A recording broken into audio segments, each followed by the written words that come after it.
Tamar's story begins simply enough. She enters the powerful family of Judah through marriage. This account is found in Genesis 38. Her husband is Judah's firstborn son. In those ancient times, a woman's place in society was defined by her husband and her ability to have children, especially sons. Her entire future, her security, and her social standing depended on this role. Tamar would have expected to build a life within this family, to become a mother and to secure her lineage, but fate had a different, more difficult path for her.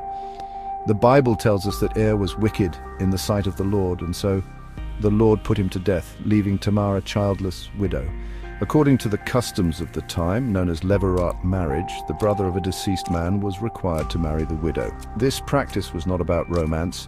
It was about social stability and justice. It ensured the widow was cared for and that the deceased man's name and inheritance would continue through a son. Judah followed this custom and gave Tamar to his second son, Onan.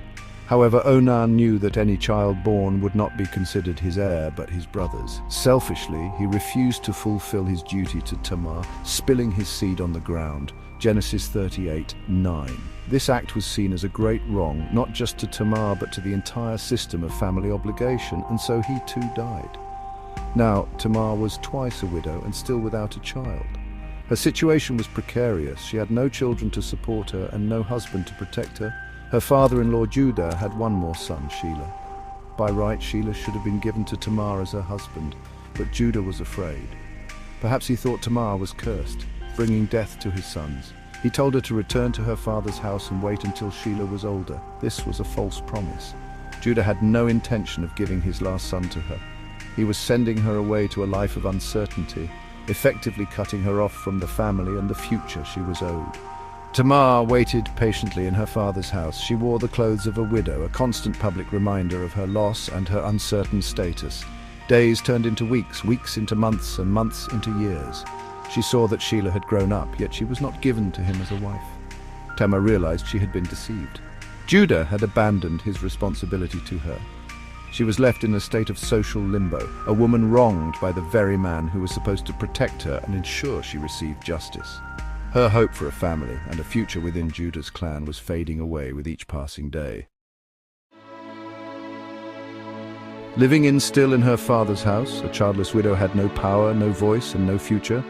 Tamar felt forgotten and abandoned, but Tamar was not a passive victim. She was a woman of great intelligence and wisdom. She decided that if the system would not provide her with justice, she would have to find a way to claim it for herself.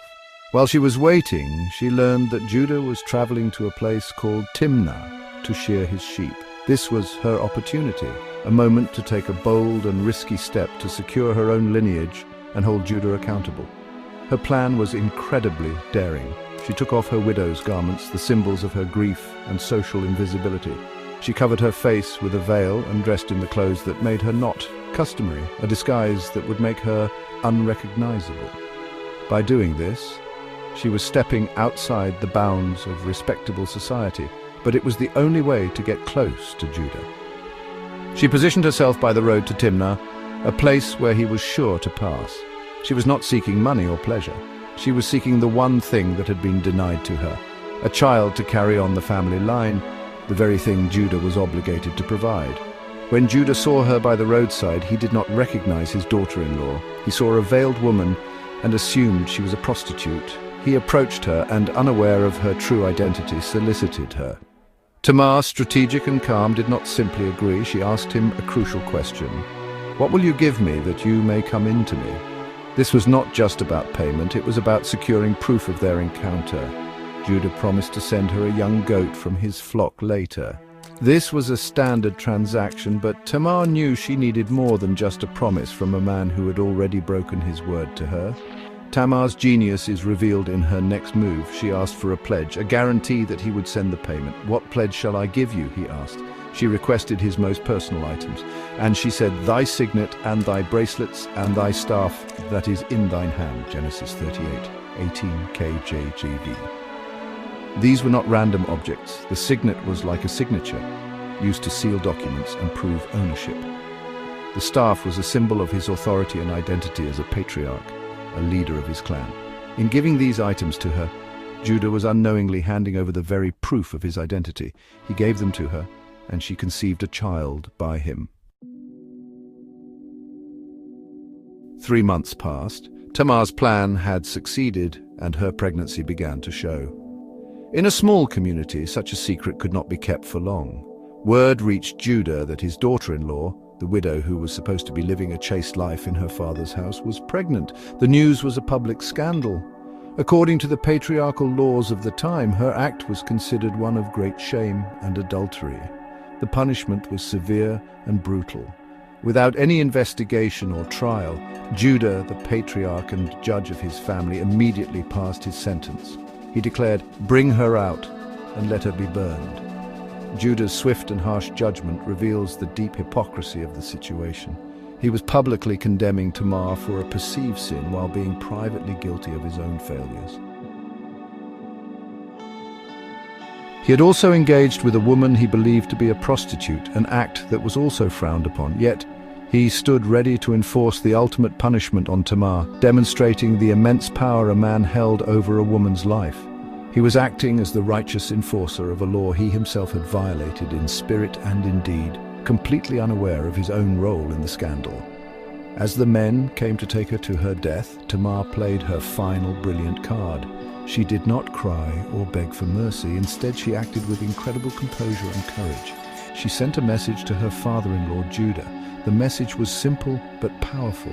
It was accompanied by the items he had given her as a pledge: his signet, his bracelet, and his staff. She did not accuse him directly. She let the evidence speak for itself. "By the man to whom these belong, I am with child," she said. The moment Judah saw his personal belongings, the truth crashed down upon him. He was confronted with his own actions in the most public and undeniable way. The items were his. He was the man responsible for her pregnancy. He could not deny it. In that moment of revelation, the power dynamic completely shifted. The accused woman had become the accuser, and the judge was now the one on trial. He was exposed not only as the father of her child, but also as a man who had failed in his duty and was about to condemn an innocent woman to hide his own failings. Faced with the undeniable proof of his own actions, Judah had a choice. He could have tried to deny the evidence or use his power to silence Tamar forever. Instead, in a rare moment of humility and self-awareness, he publicly acknowledged his fault. He declared before everyone, "She is more righteous than I." This was a stunning admission. He recognized that his failure to provide for her according to the law had forced her into this desperate act. Her actions, though unconventional and shocking, were driven by a pursuit of justice and the continuation of the family line, which was his own responsibility. He saw that she had upheld the spirit of the law when he had not. Tamar's story is a powerful testament to the courage of a woman who refused to be a victim of her circumstances. In a world that gave her very little power, she used her intelligence and bravery to challenge the hypocrisy of a powerful man and secure her rightful place in society. She did not seek revenge. She sought righteousness. She wanted what the law and custom owed her: a family, a future, and a legacy. By holding Judah accountable, she not only saved her own life, but also restored justice within his family.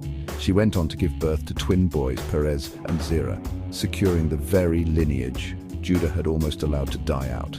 The significance of Tamar's actions echoes throughout the rest of the biblical narrative. Her son, Perez, is listed in the genealogy of King David. More remarkably, Tamar is one of only 5 women mentioned in the genealogy of Jesus in the Gospel of Matthew. Her inclusion is extraordinary. See Matthew 1, it highlights that the sacred lineage is not made of perfect people, but of complex, flawed, and courageous individuals. Her story shows that God can work through the bold and unconventional actions of those who are marginalized and forgotten, using their fight for justice to fulfill a greater purpose. Today, Tamar's story continues to inspire. It speaks to women who find themselves in situations where they are powerless or wronged by systems of authority. She is a symbol of resilience, strategic thinking, and the courage to speak truth to power. Her story reminds us that justice is not always given freely. Sometimes it must be bravely claimed. Through Jesus Christ, we have come to know a high priest who is always ready to fight for us and defend us. God is not a man that he should lie. Numbers 23:18-19. Our help comes and is secure forever in Christ Jesus.